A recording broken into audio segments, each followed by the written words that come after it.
smack, you in the right place. So take a step back before I get all up in your remember, because I don't remember. I remember every bit of this. You're the dudes holding on the phone line. Your voice will be heard, sir. Next caller, please. Jerry's gonna get him. Fantasy sports and politics. Fantasy sports and politics. Fantasy sports and politics. Fantasy sports and politics. Listeners are asking questions about this week's games, not Jerry's personal beef. So what's your thought? Hello, everybody.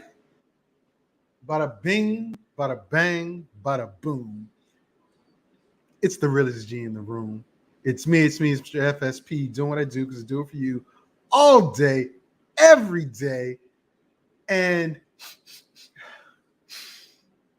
what is that I smell? I smell football. A bunch of it, too. I see hope. I see hope. A lot of it. But let me not get excited. Let me temper my expectations. As my co-host would say, let me, think about it. Because on today's show, ladies and gentlemen, it's about the individual defensive players from the middle linebacker or inside linebacker position. It's about the Commanders versus the Browns.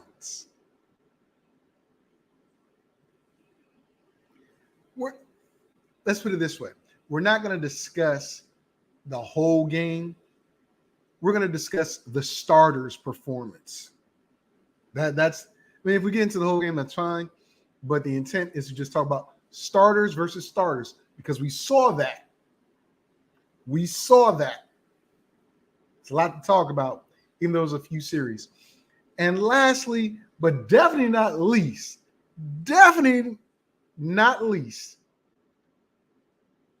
we're picking our draft order for our fantasy league.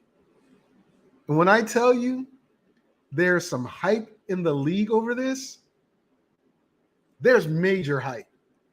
I mean, it's like Christmas in summer for some people.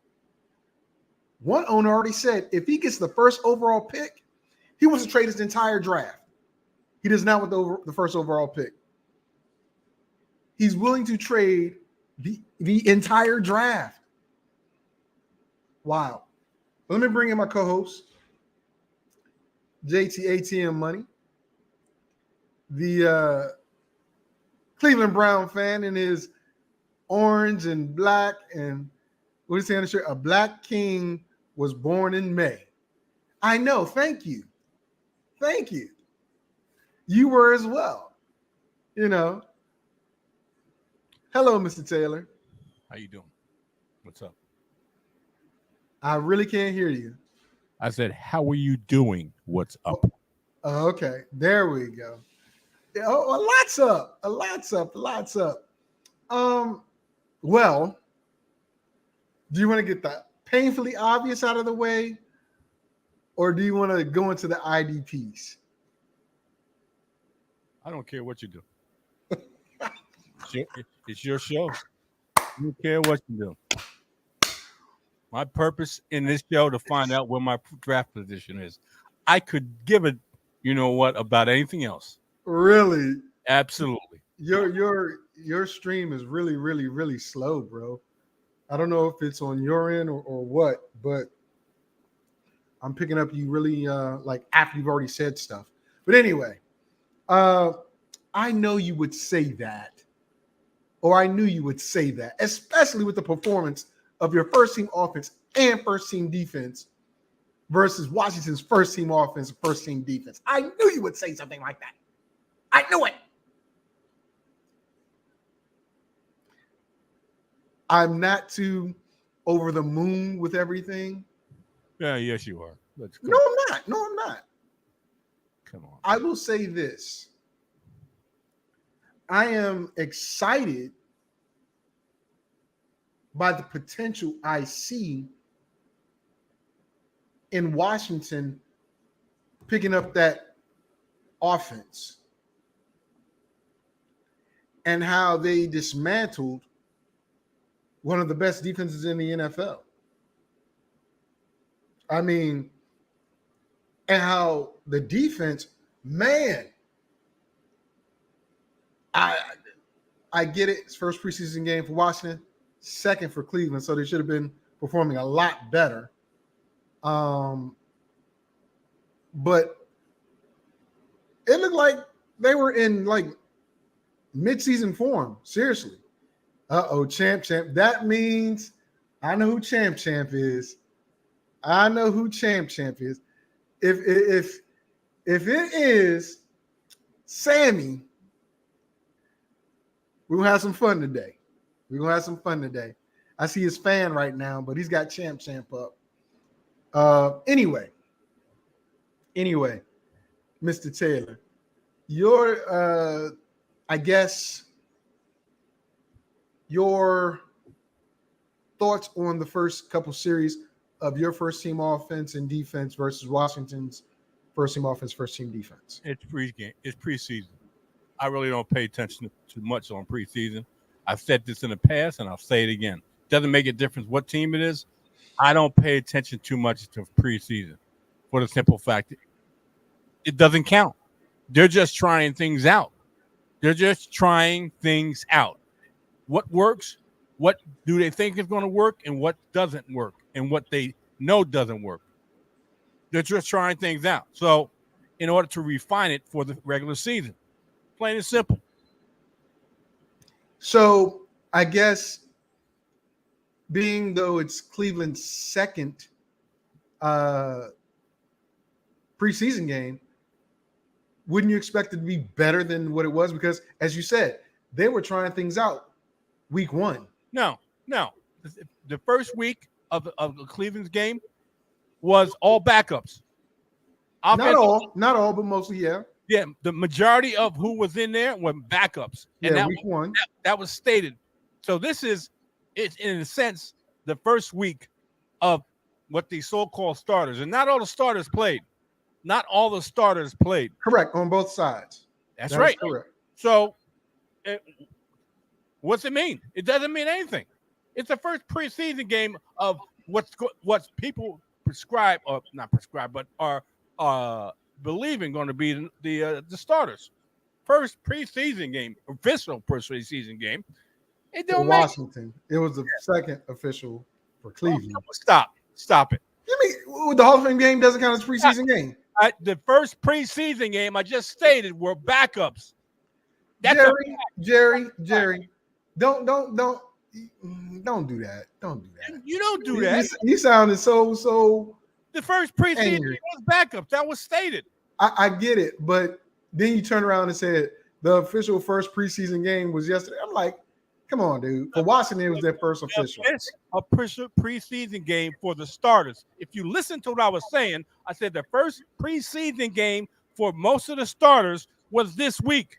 Why are you so animated? Why are you so angry? Because your team sucks? Okay, Victor. I'm not. Okay. I mean, their backups are trash. Okay.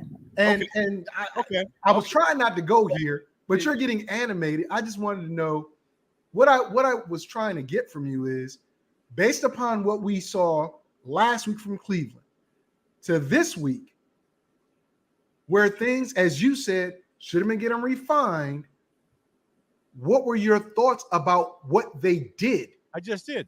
I just told you. You said it doesn't matter, and I'm saying, wait a minute, did you not see progress, or did you, or was it no progress? Listening, I said they were trying things out, see what worked and what didn't. That's what I said. I know, but I asked you a specific question. I asked you, did you see any progress? That's what I asked. Wait a minute. From what they did before, no problem. The week before to now. Look, you got a different set of people playing in the beginning of the game. Last week were backups, including the quarterback. How can you expect to see some type of improvement from last week to this week? This the first preseason game. I don't expect them coming out blazing.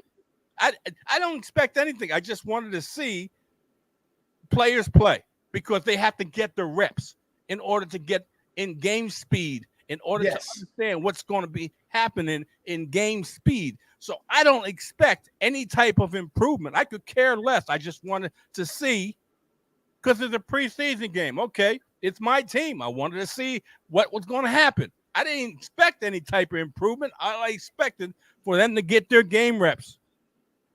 So, again, for me, this is where I'm looking at it.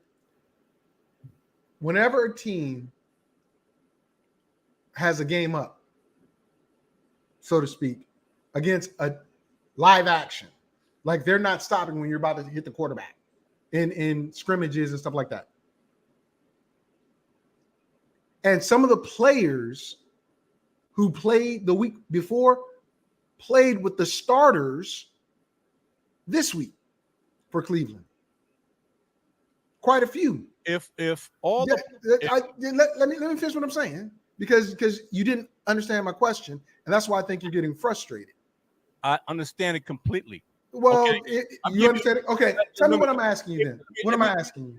Look, I'm asking what am I asking you, since you said you understand? I'm giving you my answer, and you don't like it. I can't help that. Because it's not even answering the question. Okay. I'm not answering the question that you want me to answer. Okay. I'm not answering it the way you want me to answer. You're getting frustrated. So that's the bottom line. I'm not answering it the way you want it answered. It's not okay. I'll give you that part, because I'm asking about specific changes and or progression or downgrading from the players that played. Like Tillman. Tillman played week 1 against the Jets. Tillman also played yesterday with the starters versus Washington. That will be an example of, have you seen any progression in the player? Or on the team, because you also have big number 74, the offensive lineman who played in week 1, who also played in week 2. Are we seeing any progression against the different talent? I premise this as saying it didn't matter. Wait a minute. Can I finish? I premise this as saying this is the only first, really, of the starters preseason game. Okay, you got guys coming in and out last week, and you got guys coming in and out. Some starters, some guys played last week. Okay, doesn't mean because the players played last week that you're going to see any kind of improvement, because now they're playing with the starters.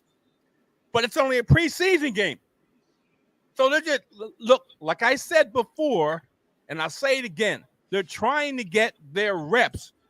It really I'm not denying that, Jerry. I'm not. They're trying. All I'm trying to figure out from you is, did you see any progress from week 1 to week 2? And if you can't say yes or no, and you're just going to say, well, it doesn't matter because they're trying to get reps. Like I said, I mean that's not an answer to a yes or no question. Okay. What I say is this. I didn't see anything because I wasn't looking for any. I'll say this. Okay. I wasn't seeing because I wasn't looking for any kind of progress because of the preseason game. And I understand, like most people should understand, that they're trying to get their reps, trying to get their game speed, trying to get game speed up.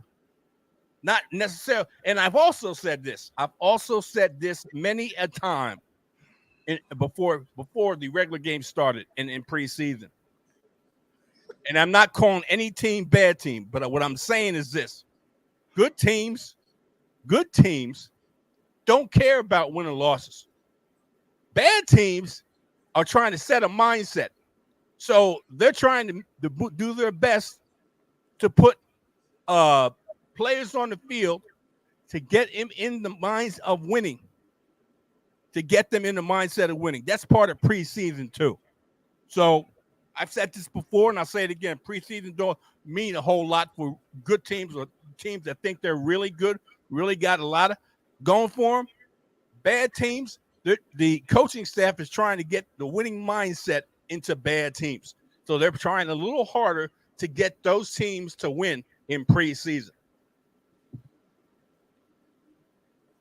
Okay? Thank you for that. Thank you. Definitely still didn't. But I understand where you're coming from. It's all good. From my perspective, Washington, under a brand new offensive coordinator, they've had a lot of controversy this week because unnamed players went to Ron Rivera complaining about the intensity, aka the way Bieniemy's talking to the players. And Ron, either he's trying to, I'll be honest with you, to me it sounded like he was trying to undermine Eric Bieniemy because he knows if something doesn't go right, Bieniemy's going to take his job at some point during the year. But he apologized in a written statement that he read, and it sounded very red, if you understand what I mean by that. Either he wrote it or somebody wrote it for him, and he just read it. It didn't seem sincere to me. But whatever conversation he and Eric Bieniemy had between them, it stayed between them. But my point is, if the offensive players are complaining because somebody is riding them hard for their lackluster performance, to me, that's an upgrade from what Scott Turner and previous offensive coordinators that have been coaching in that organization. They were comfortable, very comfortable. Pat Mahomes said when he was asked about Bieniemy's coaching style, what does he think? He's like, he's going to get after you. He's going to make you better. He's also going to fight for you tooth and nail to make you better and to get better. And I believe those people that want to complain, I don't care who they are on the offensive side of the ball. If it's Terry, I love Terry. If it's Dotson, I love Dotson. If it's Gibson, if it's whoever, maybe it's time for you to go. Because what I saw yesterday, Dotson was the only wide receiver that started with the starting lineup. Cole Turner started at tight end, not Logan. And to me, those young receivers that are 6'4", 6'5", they're looking for height and talent. They're not looking for somebody that's just going to be, it's me. Those that bought in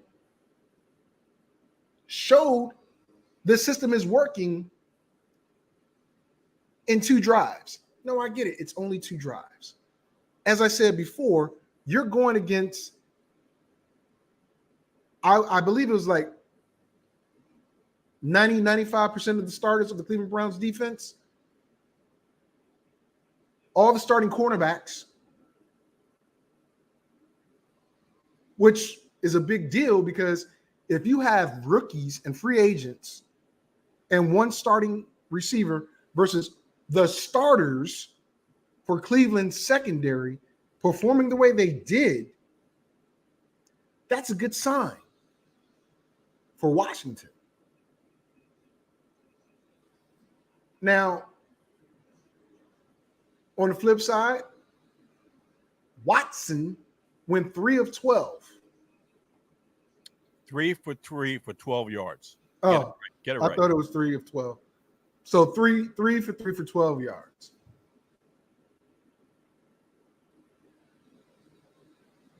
Got the team down to like the 2 or 3 yard line.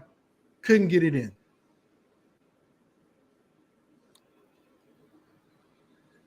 I see some flaws in that offense because those were the starters outside of, I believe, Amari Cooper. But you had your starting tight end, your starting offensive line. Nick Chubb didn't play, or he played like a series or something like that. He didn't play at all. But I saw a great opportunity to test Washington's defense, which ended up being 3rd or 5th overall last year, versus a high-powered run offense with a mobile quarterback, which they're going to see a lot in Philly and in Dallas and New York. That's where I'm coming from. They performed well versus a team I believe has a better running game outside of Philly. Probably of the mobile quarterbacks in the division, only one better than Watson, which is Hurts, and did a pretty good job on them. To me, I see promise. That's why I said I see promise. I'm not excited, but I saw promise. And I saw a team on the other side that needs a little help. So Tillman looked good, but he was still making some mistakes. He's a rookie, of course. But I think it's going to be a better year for Washington than it is for Cleveland, even though this is, I think, Stefanski's 4th, 5th year, something like that.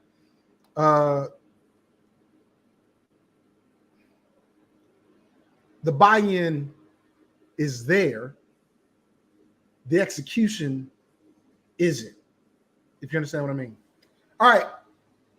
We're about to move on to the IDPs. I don't know if Champ wants to get on just yet, but let me bring them up just to see. Sammy, what's going on? I know you're muted. What's up? Nothing much. I just wanted to see if you had anything to say about the game we were talking about before we go to the IDPs. I know you want to get in here for the draft lottery, but did you have anything you want to say about that matchup we were talking about? You guys are talking about Cleveland and Washington? Yeah. No, I honestly tend not to pay too much attention to the first game of the preseason. It's funny because it's 3 games now, right? Except for the Hall of Fame game. Yes. Yeah. So the Hall of Fame game makes it 4 games for Cleveland, 3 for Cleveland, and the Jets have 4. Everybody else has 3. No, I couldn't even say anything besides what Jerry was saying. I think I kind of agree with what Jerry was saying. But I think what he was trying to say is just that you can't really grade or really give a point on progress when there's a drive or 2.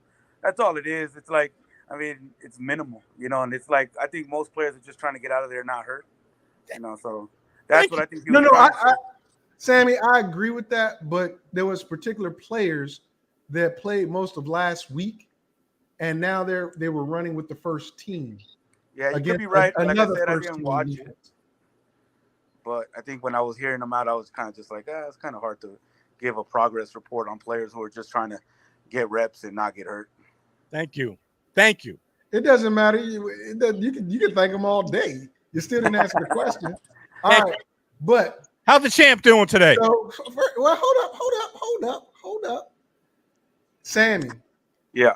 Did you see the message? I need a number from you between 1 and 3 and 9, 10, or 12.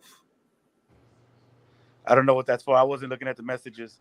Okay, just give me a number between 1 and 3, 9, 10, or 12. Okay, I'll give you 3. All right. I'll explain that to you right now. What we're doing is we're going to do a randomizer for our pick position. Mm-hmm. So in order to give everybody an opportunity to, be fair about it. What you did last year, right? Like randomize 3 times or 9 times. Whatever. Yep. Yeah. Okay. But this time I'm giving you the option to pick your number between 1 and 12, as opposed to just randomly typing in names. Yeah. That way, if you pick number 3, which you did, and you end up with like the 8th pick, it's not because Vic put your name in at number 3. It's because Sammy picked number 3. Got it. What I'm saying? Yeah. All right. But anyway, we're gonna get to that after we finish these IDPs. I picked 3 because that's how many championships I'll have after. Oh, jeez. I don't blame you, man. You only got 1.5. I don't Right blame now. you. You Congrats. only got 1.5. Congrats. That's for the 3 times. Congrats. So in other words, Jerry's saying that you're gonna whoop his ass again this year and win the championship again. Since he said congrats on 3 times. He already quit. Jerry just quit for this season. Anything is possible. You never know what's going to happen. Nobody in Notre Dame is here. I'm not going to congratulate this dude. First of all, I'm congratulating on back-to-back because it's very hard. But you said 3 times. You said okay 3 times. I'm congratulating because he's participating the 3rd time. Thank you. Jerry is such a oh my gosh. Anyway, that's what we got there. I can keep you on hold while Jerry and I talk about these IDPs unless you want to add something to it. But if not, sit back, listen, and then when we get to the draft randomizer, I'll bring you up, okay? Yeah. I'll be in and out because I have my battery low and stuff, so I'll be coming in and out. All right, brother. I'll leave you in the backstage so you can hear stuff. You can charge your phone. When you wanna come up, just send a message in the chat group or something. Okay, sounds good. The easiest thing to do is have him muted. Oh, he didn't. He dropped off. Okay. He didn't drop off. I took him off. Oh. But anyway, I'm a coach, so as a coach, I'm always looking for progression. That's the difference between a fan, athlete, coach. A coach is always looking for progress or where to improve somebody. So I guess that is my mistake for expecting others to view it the way I do. Therefore, when things like that take place, I'll phrase it in a way that a fan would understand what I'm trying to do. But right now, we're going to go from 10 to 1.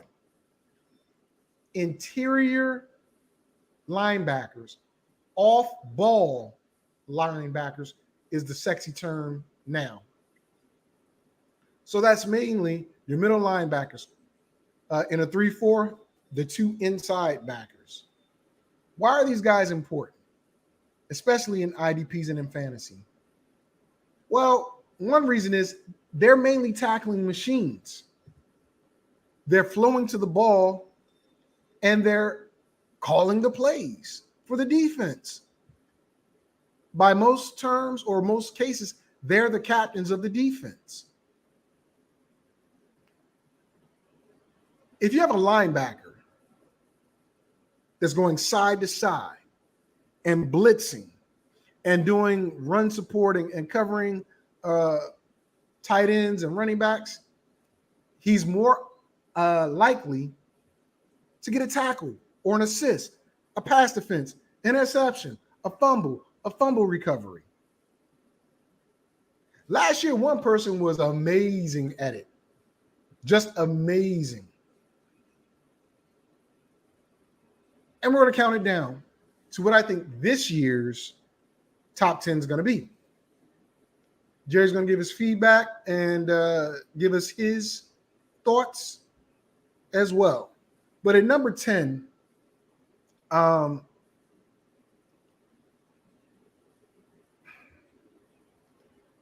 got a guy.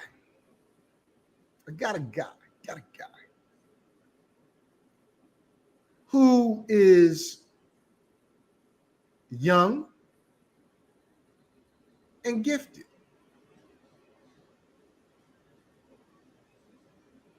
The problem is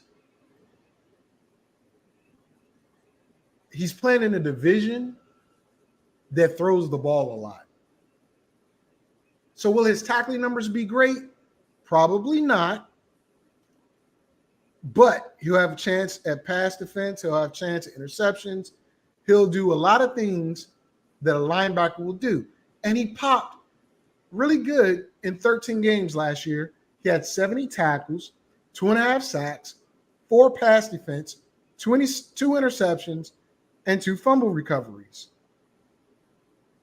That's a good line for a number 10 guy. Joey Jewell, Denver Broncos. He's one of those guys that you might not, think of him when you're doing an IDP because he's not a big name, but he's productive. A guy that I think is going to have a decent year from a bounce back year, Shaq Leonard. But there's a lot of trouble in Indianapolis. And I don't know if Shaq is ready to come back and play at the level he did before he got hurt. So Shaq's not even in my top 10. But Joey Jewell is my number 10. What you think, JT? Okay. He's got decent numbers, and I can't dispute it at number 10. Okay. At number 9, he's not an old head, but he's an old head. And the reason why he's down this low is only because I don't know what his role is going to be in the new defense in San Francisco. Last year, 17 games, 79 tackles, 2 sacks, 10 pass defense, 1 interception. Fred Warner was all over the place. 10 pass defense. That means he's got his hand on the ball 10 times to knock it down, and 1 time he intercepted it. That's what I mean. He's going to the ball to make tackles. He got 2 sacks. He's batting the ball around, and he got a pick. I like Fred right here, number 9. He is one of my favorite IDPs because what you just said, he's all over the place in tackling and also in pass defense. And also, maybe he didn't get many, but he's got a lot of pressures on the quarterback. And I really like Fred Warner because he fits into that defense well, and they benefit from his knowledge and his skill set.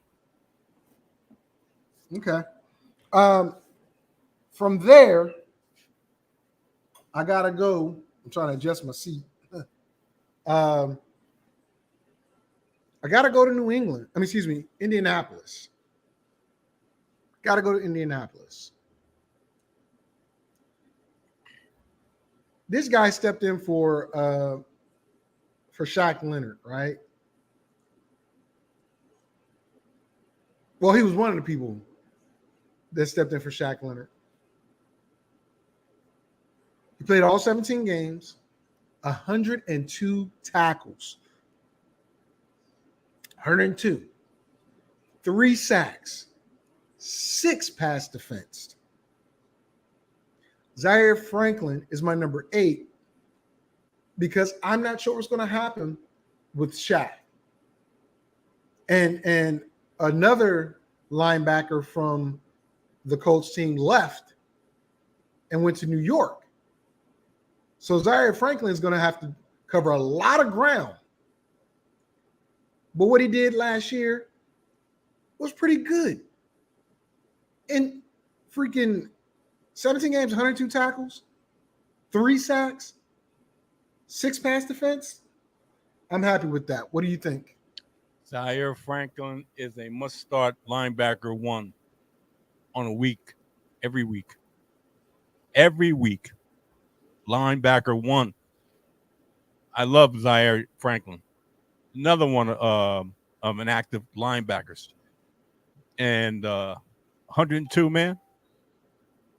That says it all. That means he's always at the ball. Wherever the ball is, you're going to find Zaire Franklin of the Colts. Yep. Now, this one, you could say it's because of the name. You could say because he's a side-to-side linebacker and he doesn't come off the field. His numbers were not that great last year, but he's still going to do some things that are in my opinion, starter worthy. Now, is he going to be one of the first linebackers I pick? Probably not. But last year in 17 games, he got 73 tackles, 5.5 sacks, 5 pass defense, 3 fumble recoveries. Here's the key to what I'm trying to tell you guys about these off-ball linebackers. If they're around the ball, they're going to get the pass defense, they're going to get the fumble recoveries, they're going to get the interceptions, and in some cases, they're going to get the sacks. This middle linebacker got 5.5 sacks, 5 pass defense, 3 fumble recoveries, only 73 tackles. But Devin White is one of those guys that you just can't ignore. JT? You cannot ignore this guy. He's another one of these guys that are ball hawks. Wherever the ball is, the linebacker that is Devin White is at that ball. At that ball. I mean, he's like I said, he you just naming the top 10 are going to be very active linebackers, and this is one of them, Devin White. Yep. My next guy, he's been around for a minute too. Like I said, I don't have that many old heads in here, but I have several. He had a couple seasons where he was just injury prone. He changed teams after being with his first team for a little bit, and he was like a dominant force on his first team. Second team, he was injury prone. Last year, he came back in a very, very good defense and showed what he could do. When he did that, it became a matter of can he flourish with all the star power around him? Well, I guess we're going to find out on Hard Knocks, because last year in 17 games, he had 99 tackles, 1 sack, 7 pass defense, 1 interception, 1 fumble recovery. Again, around the ball.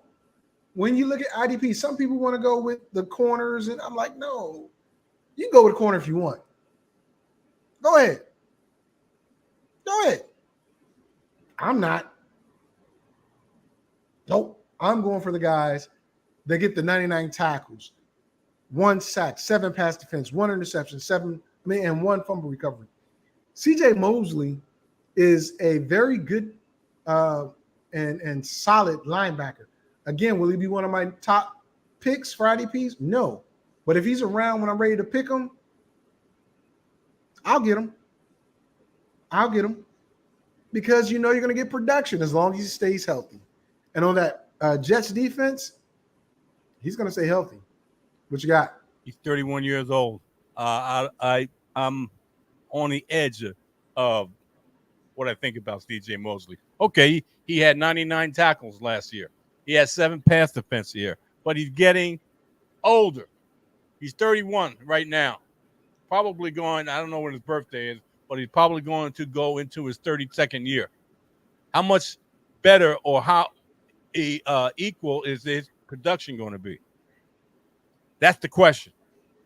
I got somebody for that answer too. He's warranted what you said, but, and that's the but for me, his age. But talk to me. Go ahead. Well, when I get to the player, you'll understand what you just said doesn't always apply to certain people. But, you know, I understand where you're coming from. I think linebackers, honestly, in their 30s, early 30s, are when they become very seasoned. Do they drop a step or two? Maybe. But their instincts are better. But we'll get to a player in a minute who I feel is in that category. Right now, we're hitting our top 5. And my number 5 is going to be Bobby Okorike.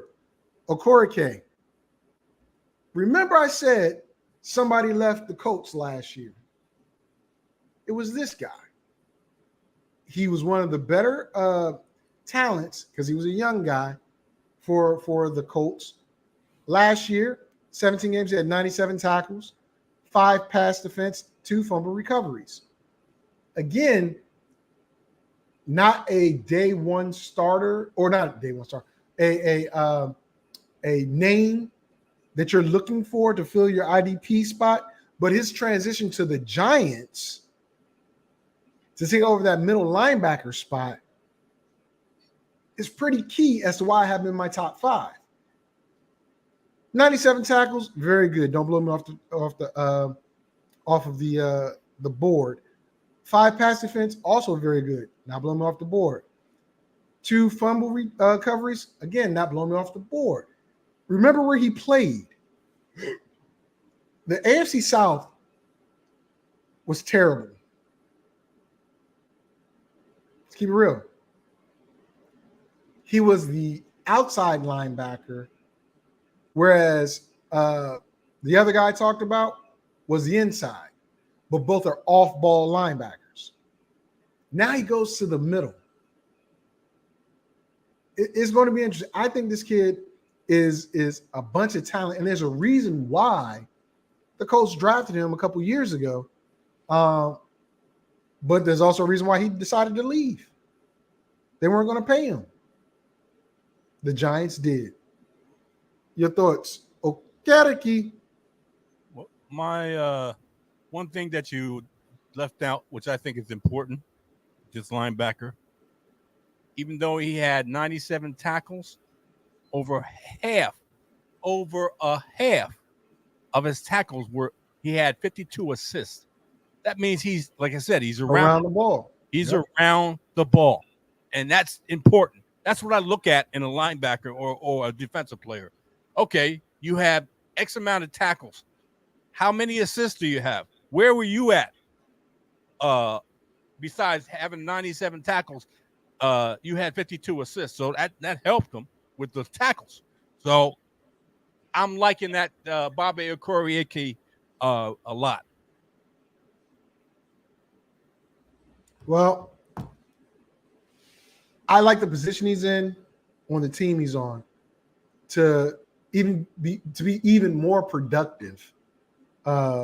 Instead of just getting a ton of assists, he's going to have a ton of solos.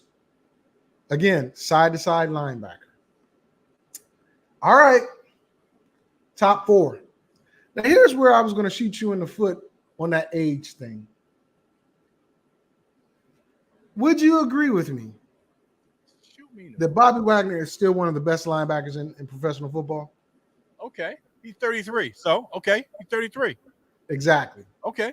And like you said, well, because of what you said, I should say, 30, 31, whatever, they're not that good anymore. They're going to slow down. I didn't say he wasn't that good anymore. I said I have hesitation because he's 31. That's okay. what I said. Hesitation because he's 31. Do you have any hesitation getting Bobby Wagner, even though he's 33? Yes, I do. Okay. All right. Let me give his numbers and then we can get to that, to your reasoning. He returns to the Seattle Seahawks as their heart and soul. Probably a 1-year, 2-year deal before he actually retires. The man still finds the balls. In 17 games with the Rams last year, he had 81 tackles, 6 sacks, 5 pass defense, 2 interceptions. That's the most sacks Bobby Wagner has ever had in his career. They blitzed him a lot more in that system. In the cover 3 Seattle Seahawks system, he's more of a reader-reactor. He's not blitzing as much. I expect his numbers to get back up there to the 110, 120 mark, even at the age of 33. But the remarkable fact that at 32 last year, he had 6 sacks. That tells me the man is still a motor and his instincts. This is why I said They might lose a step or two, but their instincts are way better. For linebackers, that is, the older they get. I think Bobby Wagner is going to go back to, again, 110, 120 plus tackles, not have as many sacks because they don't blitz the middle linebacker that much, if at all, in Seattle. But they do have him going from side to side, and he can smell out a play all day. Go ahead with your reservation on Bobby Wagner. This is what I said. This is why I said this. First, I'll say that Bobby Wagner with those 6 sacks, who was he playing behind on the LA Rams? He was playing behind Aaron Donald. So there was a lot of attention paid to Aaron Donald, which freed up Bobby Wagner to get those sacks. Okay. In the years that Bobby Wagner was in Seattle, 86 in 2012, 71 in 2013, 67 in 2014, 2015 he matched to 67, 2016 was 85, 2017 was an outlier year, he had 97, 2018 84, 2019 86, 2020 81, 2021 in Seattle 93 tackles. All those, nothing above 100. Nothing above 100. And the only year that he had 5 sacks out of those years. But that was the most he had in Seattle, was 5 sacks. Yes. When I'm saying this, Aaron Donald, he benefited a lot from Aaron Donald being in front of him. And I'm still skeptical on coming back to Seattle, what kind of numbers Bobby Wagner is going to have, because he never had 100 tackles anytime he was in Seattle.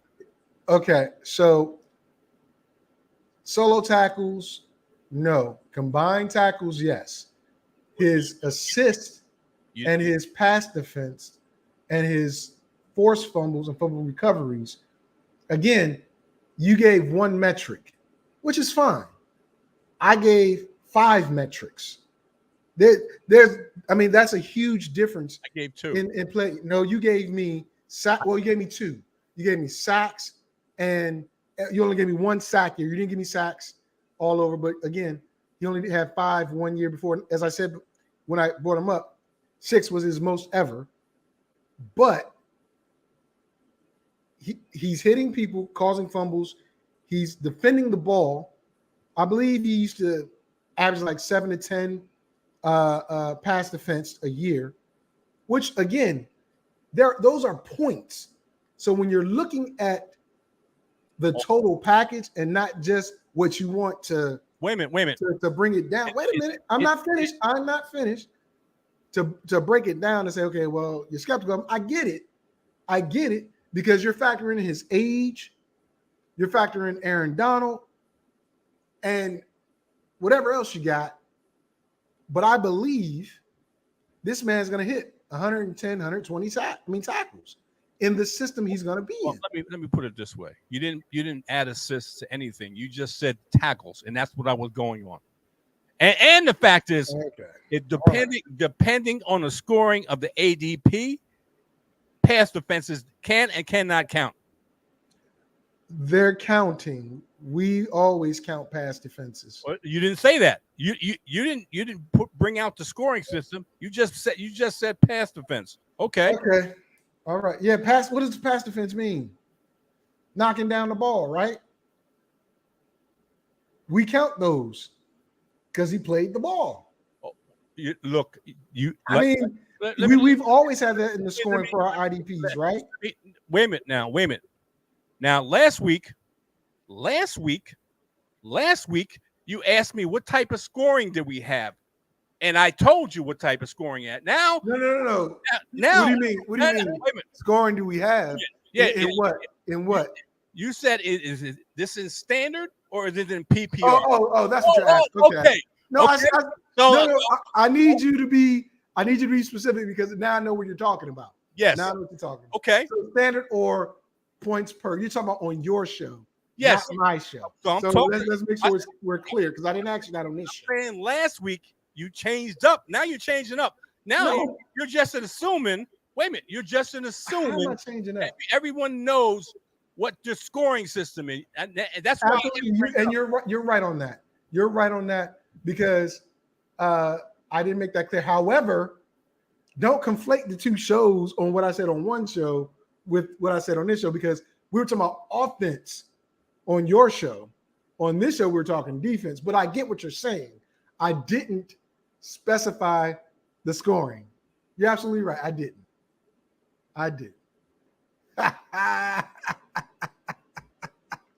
All right. Top 3. Now, look. Before I saw the numbers, I ain't going to lie to you. Before I saw the numbers, I had this dude number 1. I had him number 1 before I saw the numbers. This guy, to me, when you're getting your starting lineup and you're doing IDPs, whether they're specific IDPs or just open IDPs, this guy is somebody name recognition and production. I'm talking about 17 games, 108 tackles, 2 sacks, 3 pass defense, 2 interceptions. Not to mention the man had a fumble recovery for a touchdown in the Super Bowl and was all over the place. Nick Bolton is a beast. Like I said, before I saw the numbers, I had him number 1. Right now, I got him at number 3. And the problem that I see with him, just like Jerry tried to say about Bobby Wagner, he's going to miss somebody up front that's no longer there. You got Chris Houston gone. You got, what's my man name? That was an inside tackle. I forgot his name that quick. But Bolton was a product of the tackle and DN play of Kansas City. They freed him up to make plays. Now, he made a lot of plays in space as well, meaning in coverage and in zones. So I can't really say he's a product of the front, but a lot of his production was a product of that front. I think he just gets better this year. I really do. Because I don't think there's going to be that much pressure coming up the middle from Kansas City. So he's going to have to make more plays. 107 tackles is a lot. It's a whole lot. But Nick Bolton is my number 3. Well, I think Nick Bolton, in my opinion, is going to regress. Okay. Is what? I think Nick Bolton, I think, is going to regress because the lineman that you talked about was Chris Jones. Yeah, Chris Okay. Jones. So I think that he's not going to have Yep. the type Chris Jones. I don't think. No, but the DN Houston is gone too. Yeah. Okay. But I think he may not be able to get them as many tackles.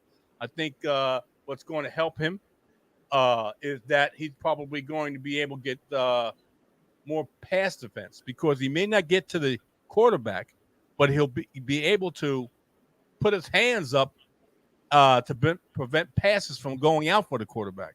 So that's where I think he's going to increase his pass defense, but I think his tackles are going to regress. Okay. All right. Brings me down to 2. Now, I'm telling you, there are a lot of names on here that I thought about putting in my top 10, but I didn't. Example, Tremaine Edmonds. I think the move to Chicago is a very, very good move for him. I just don't know what they're going to do with him because they need a good defensive tackle, which they don't. But my number 2 guy, most people would have him number 1. They really would. My number 2 guy happens to be from Chicago, but he's in Baltimore.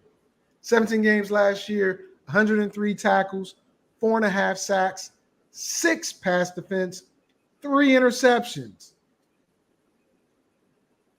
These things count, ladies and gentlemen. They count. And in the division Roquan Smith is in, he's going to have plenty of opportunities. Plenty of opportunities. I can't say for certain that they're going to round and pound the ball in the AFC North, but you got Nick Chubb, Joe Mixon. Oh my God, I'm drawing a blank.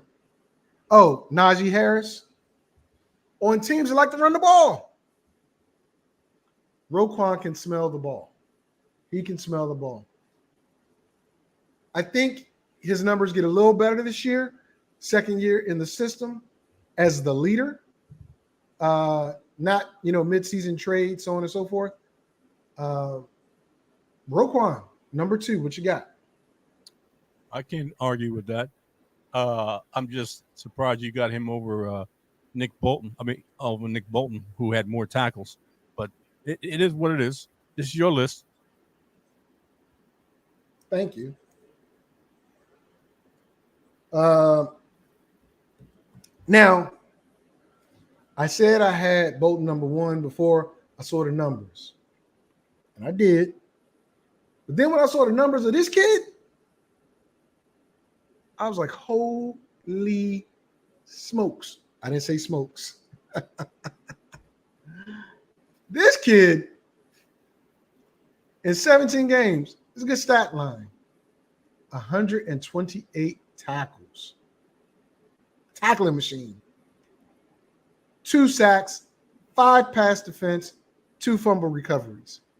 Very good stat line on a young defense. A young attacking defense at that. He's playing in a division where I would have expected, every linebacker to have these numbers, because the one on the Colts, close to his numbers, off by like 20-something tackles, but again, tackling machines. Foyesade Ulukan, Jacksonville. Foyesade, now I don't know if it's Foyesade or Foyesade Ulukan is the number 1 IDP linebacker. Last year, and I believe so this year. I believe this young man is going to rake up more tackles. He might even hit 140. I think he might hit 140. Especially going against a lackluster Colts offense that is terrible. They might even sign Kareem Hunt. Don't know. Going against the Texans, who are in a fight right now with Chicago. I know it's preseason. I got it. But they like to run the ball. And who else? The Titans, Texans, and Colts. This kid might get 140 tackles. I like what I saw out of him. I didn't realize he had that many tackles. I really didn't. I knew he was a good player because a couple of people in the league had him on their roster. I was like, who the hell is he? And then when I looked at his weekly point totals, I was like, what the hell? But Ulukan, talk to me, JT. I can't complain. I never heard this kid before, and I saw his numbers, but I can understand it. He's in a weak division. He's in the probably one of the weakest divisions and offenses. The weakest offenses in the whole division. You got the Texans, you got the Colts, and you got the Titans. And all of them don't have real strong offensive lines. Don't really have strong offensive lines, especially the first 2 I named.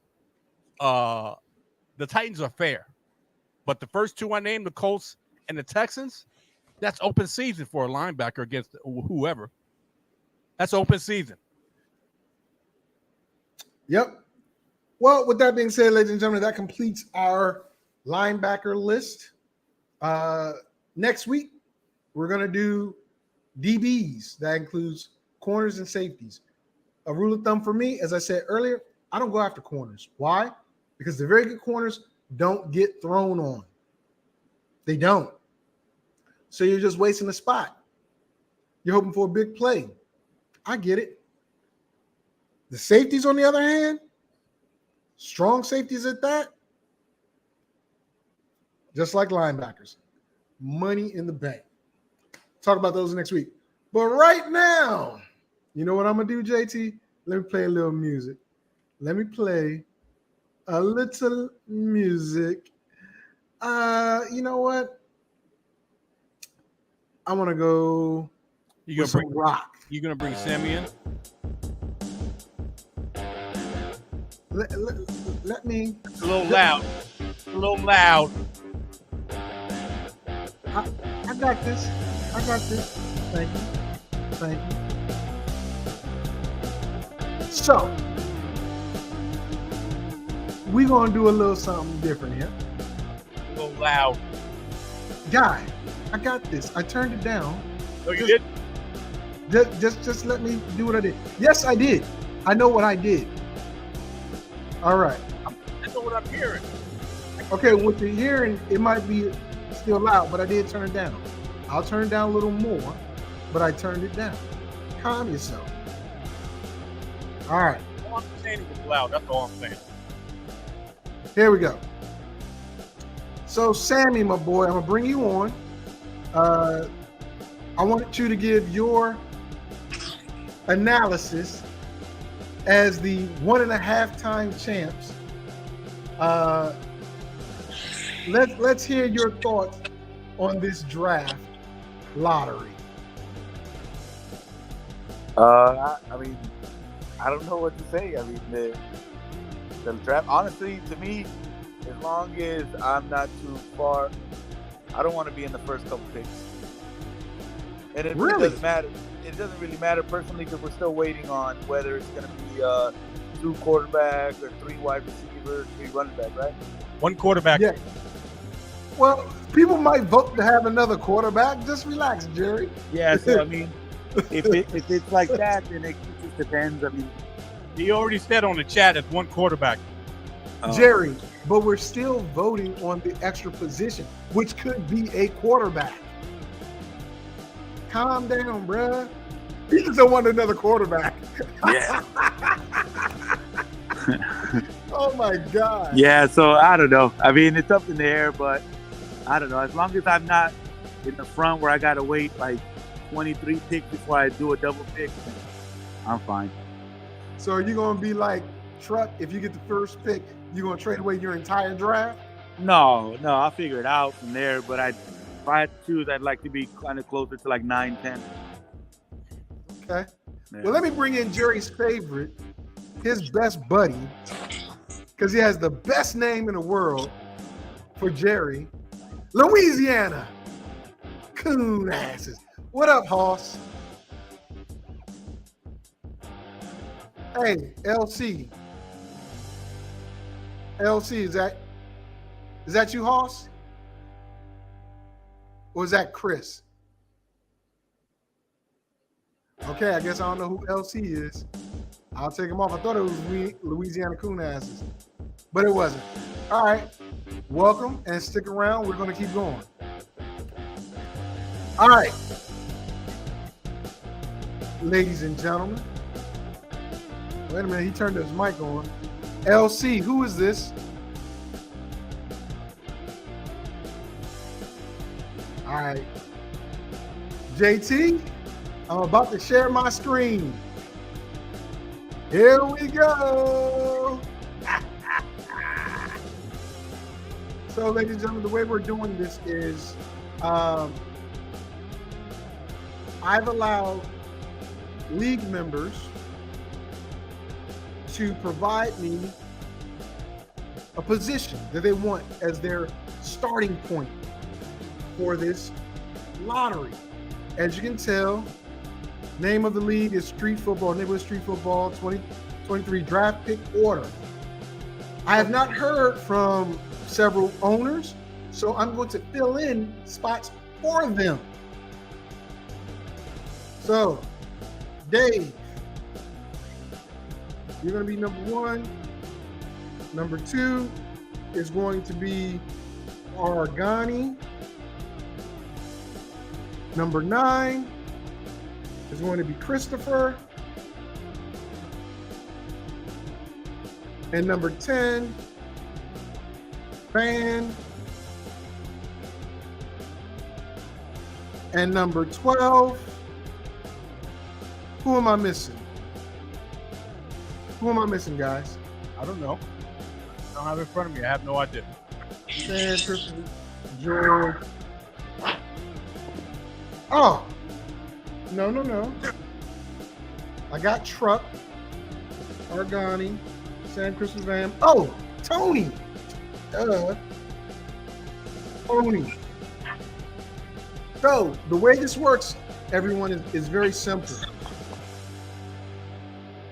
I'm going to select a dice roll. It has to be 5 or higher in order for it to count. 5 or higher. If it's 4, we're going to try another dice roll. We're not going to roll. We're not going to do it. If it's 6, we're going to go with it. And the final roll will determine our draft order. Are we ready, gentlemen? Ready. JT, are you ready? Go ahead. I don't care. Go ahead. Whatever. All right, dice roll. Virtue dice.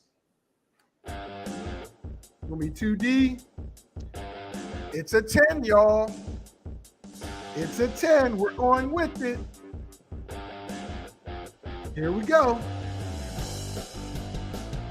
We're gonna begin the giveaway. If we only did one roll, the first pick would have went to Sammy. 9 more to go. Memo, Q would have been the first pick. 3rd row, Tony would have been the first pick. 6th row, Hoss. Man, I would take that number 2. I don't think I'm gonna get a good spot. 5th row, Sammy. Oh shit. I know stuff. Sorry, I cursed. When the system does this, Sammy's gonna end up with the number 1 pick. Oh no. He's gonna end up with the number 1 pick. When the system does this, when they see somebody constantly in the top 3, 4, I think so. Number 6, Sammy. I'm telling you. It's about to go away. This is good. Number 7, George. Number 8, Argani. Number 9, Memo. And this, ladies and gentlemen,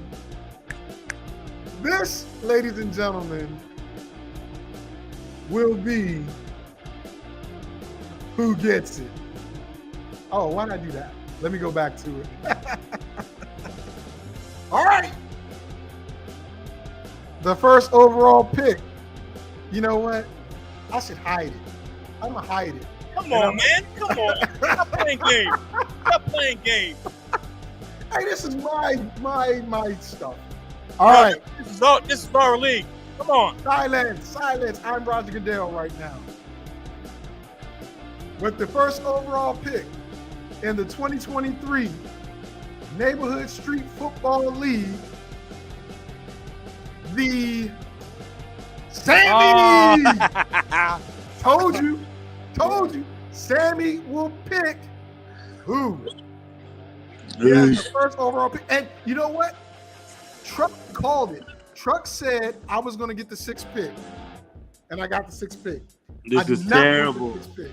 Sammy, do you want to make some trades, my brother? And that means Jerry has the 3rd overall pick. And Memo has hey, Q, I'm trying to get that 12th pick. Holla at me, boy. Holla at me, boss. holla at me. That's, But what I'm that's too gonna high do, of a pick for me. That's too high of a pick. hey Sammy, I'm willing to talk. I'm willing to talk. Well, we'll see. We still got to find out what we decide with the flex. I mean, with the extra players. All right, I'm gonna put this now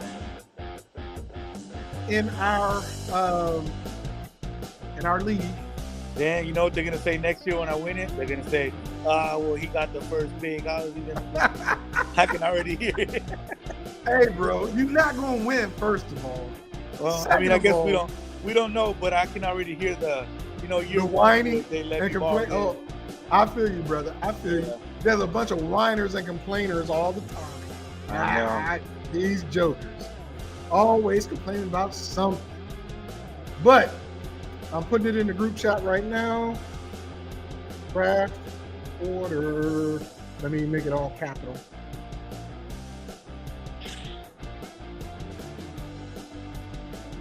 All right. And if anybody wants to go see how we did it, there's a verification code right there. Go to random.org, type in, and you can see it. We did it live. Were there any tricks or anything done, gentlemen? Yeah, you gave me the first pick again. But see, I said no. Dude, I told you. That system, bro, when somebody has it like 3 or 4 times like that, they always end up getting it, man. Always. But with that being said, I don't know who else he is. I thought that was Louisiana Coonasses. I thought that was Brent. Let me bring him back on. Brent, is that you? Who is LC? Yes, we hear you clearing your voice. Now they mute themselves after they clear their voice. Hey, all that's right. me. What's up? That's me. Oh, it is my boy Brent. Yes, sir. I knew it. You got anything you want What's to say up, to fellas? Jerry? What's up, old buddy Jerry? What's up, man? How you doing? How you been?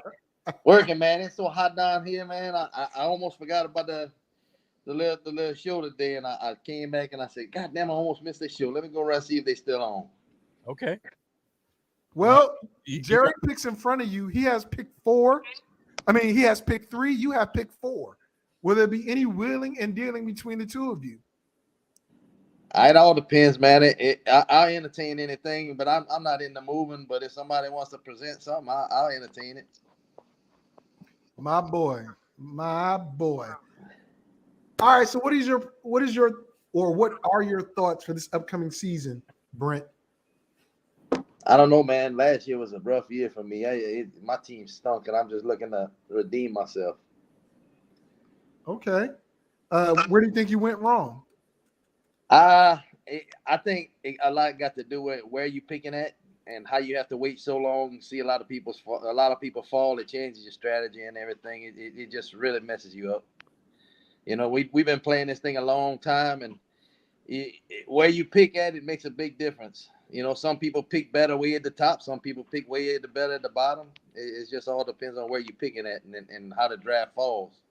I will say, though, everybody in the league, man, everybody's getting educated. It seemed to me like 4 or 5 years ago, it used to be a lot easier. Everybody's been doing their homework, and everybody's been picking up their game. So it's a lot more challenging nowadays. Oh, yeah. We get better competitors in the league. I know we have our mainstays because we learn each other's styles and what we like to do. But the newer folks that come in, they're doing a good job too. And I agree with you. Competition has gotten a whole lot better in the league. Now, if I'm not mistaken, Jerry is in your division, correct? I don't know what the divisions are like now. I'm about to tell you right now. Matter of fact, it's scrolling. Oh, I've got draft order at the bottom of the. Oh, I deleted it. Son of a gun. I believe Jerry is in your division because you drafted him. But with that being said, you have any parting shots to JT before I turn it over to him? I have no parting shots. All I have to say is I'm happy with 3. Okay. Man, I appreciate that, Jerry. Come from you, that means a lot, man. That means a lot. I just got one thing to say. Sammy ain't winning this motherfucker this year. I know you ain't supposed to curse, but I need you not to curse, brother. Don't. I curse, know, but brother. it's just we got to cut him off. We got to shut him down. I'm tired of hearing his mouth. Oh, I'm boy. with you. I'm with you. Oh, boy. Hey, it is what it is. What happens, happens, man. Yep. He's not gonna win. He's not gonna win. It's all in for the fun, man. It makes it that much more challenging. It makes it that much more fun to dethrone and make sure that third time don't happen.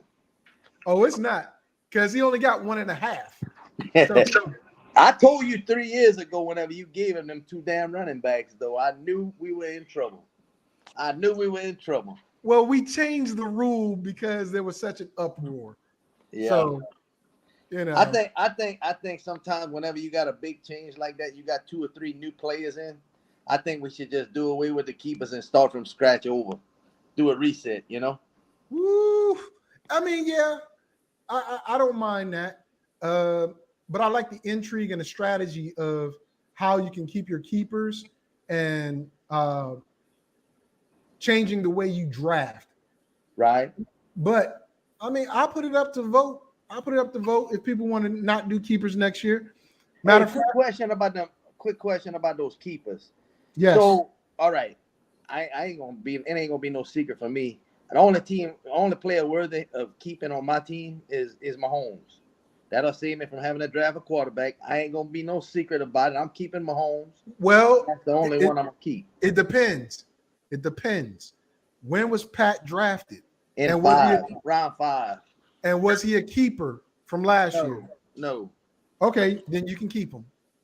Yeah, I did the homework. I know I can keep him, but that's what I'm saying. So I'm gonna lose round 5, or how does Yes, you will lose your 5th round pick because that's where we're gonna put Pat Mahomes at. Okay, I figured that's how it went. I just want to make sure. Yes, brother. Okay. All right, Jay, you had something you was about to say? I'm very happy with 3. I'm very happy with 3. You are? I was gonna offer you something. I want number 3. I'm very happy with 3, and ain't nobody getting me off of 3. If I was below 5, 6, if I was below 6, I'd talk to somebody, but I'm happy at 3.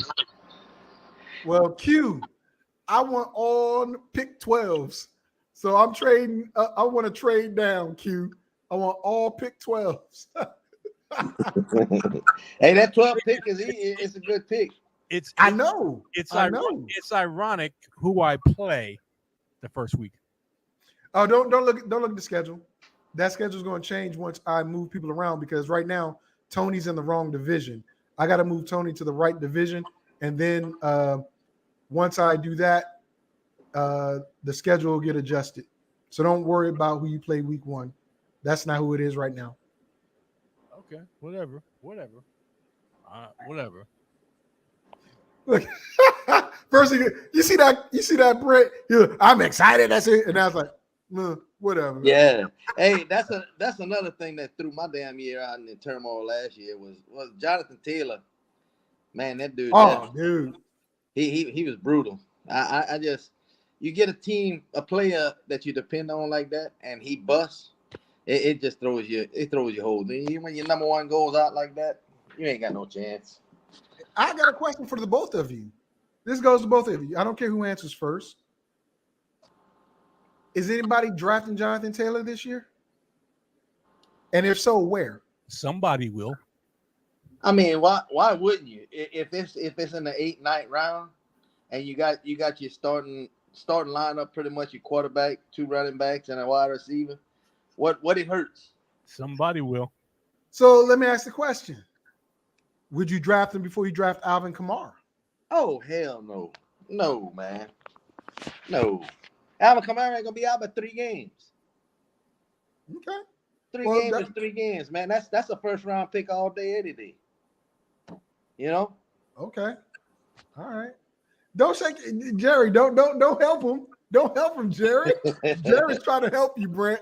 He's trying to help you. I never thought I'd see the day Jerry would help you. I'm just shaking your head. Go ahead and give a comment. I'm saying he's a first round pick for the right man. I didn't say I would take him because he's got his issues. And now he's got some competition because Williams is back there in the backfield with him, and he's gonna steal a lot of his carries. But Kamara is Kamara, you know. Jerry thinks it's gonna be the young buck. But go ahead, JT. Go ahead, say what you're gonna say. Say what you're gonna say. I'm glad I'm at 3. That's all I'm saying. I'm glad. What's gonna happen is this: JT is gonna get freaking Christian McCaffrey again, because here's what's gonna happen. Number 1 is gonna be Justin Jefferson. Number 2 is gonna be Chase. And then number 3 is going to be Christian McCaffrey. I already see it because Jerry's happy with either 3 of those people. He really is. And I hate that little Cheshire cat grin he got right now. Man, where has fantasy football come to, man? Wide receivers, number 1 and 2? I ain't buying it. I look at it this way. I know you got to have more running backs and whatnot. But your quarterback is your foundation. That's who scores all your points. And running backs run around back and forth all day long. You can pick up a running back that ain't did nothing all year long. Look, I mean, you had Williams last year. He was tearing it up. The dude was scoring left and right in Detroit, you know? Yep. You can get lucky with a running back. A quarterbacks are hard to find. I'm more leaning towards quarterback being the number 1 picks, my number ones in the leagues now, because they hard to come by now. The people that produce. You know what? Wait a minute, Jerry. You know what, Brent? I said something like this. What, a couple weeks ago, JT? Like not a couple weeks ago, about a month ago, talking about I wouldn't be surprised if I saw Herbert and Burrow and those guys going in the first round, because last year. That's what they did. That's what that's what Truck did. That's what Dave did, and that's what Georgia did. They all got quarterbacks in the first round, and all 3 of them. Truck was on the outside looking in, I believe, but they all were in the hunt for the playoffs, and 2 of the 3 made the playoffs. So I don't know. Go ahead, JT. All I can say is I'm happy at number 3. Oh, Jesus. He ain't volunteering. No info. Happy. I ain't worried about him. He probably already set up a mock draft. Wait a minute. Tomorrow, 10 a.m. Eastern Standard Time on the For No Reason. You see it in the back. Fantasy football. I'm also doing a quarterback ranking 1 to 12 and also doing a mock draft. My last mock draft before we actually go into draft season. Don't draft too early. People who drafted Jonathan Taylor are regretting that. Let me put it that way. That's why you don't draft too early. Well, JT, I'm going to put it this way. And Brent, his final mock draft is what he feels. And with the 3rd pick, we're going to see who he's going to pick. Because his 1 through 3 has to be what he's going to go through. I don't think he's going to get Christian McCaffrey. I think somebody's going to take him up before 3. Well, he going to get Chase or Justin. All I can say is I'm happy at number 3. I'm happy at number 3. I hope you get injury-prone players. All right. With that being said, hey, I want to thank you, Brent, for jumping on. Sammy, thanks for jumping on, brother. Appreciate you. We didn't have that much activity in the chat room. If we didn't have any in the chat room, actually. But JT already promoted For No Reason. So next week, again, we're going to talk about the IDPs from the secondary, defensive backs. Also, we're going to talk a little bit more about week 2 or 3, depending on who you are, in preseason. And hopefully there will be no injuries to discuss. But if there are, we're going to talk about them. Furthermore, that is also the day that all keepers will be decided. So before I get on the show, I'll know who everybody's keeper is, and I'll set the board up so everybody can see. Right now, after the show, I'm going to set it up for a poll to decide where we're going to draft. That show might not be Saturday afternoon or Saturday morning. That show will be an evening broadcast. Okay? So whatever day that is, that following Saturday probably won't be a live show. It'll be a replay of the actual draft. That way, it'll be fresh for you guys, but we would have already recorded it. So, and hopefully I get more stuff to throw into the new opening I'm creating, because I'm making a new opening for this upcoming season. With that being said, anything else you got, JT? I'm happy at number 3. Oh, Jesus. Outside of, I'm happy at number 3. Number 3 is golden. Golden. Just to rehash everybody, since JT want to keep acting a fool, let me put this on here. Our draft, my bad. Let me edit it first. Our draft order is as follows. Show it. Number 3. Well, you know what? Let me fix this. Let me fix this so people will understand what this means. 1,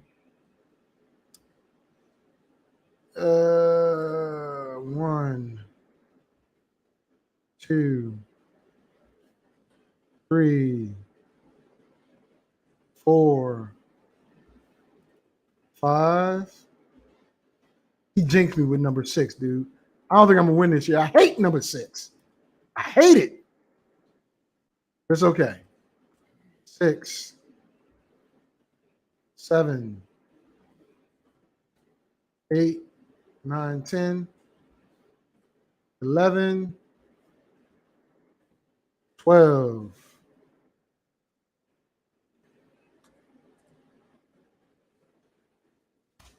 All right. This is the Neighborhood Street Football Draft Order for the 2023 season. Best of luck to all those listed. Draft order number 1, Sammy. 2 is Dave. 3 is Jerry. 4 is Brent. 5 is Truck. I am number 6. George is number 7. Argani's number 8. Christopher's number 9. Tony's 10. Vanny's 11. And my boy Q, a.k.a. Memo, has the spot I want at number 12. All right. With that being said, I want to thank everybody for tuning in and supporting us. It is what it is, and I love what I do. I'm going to see you.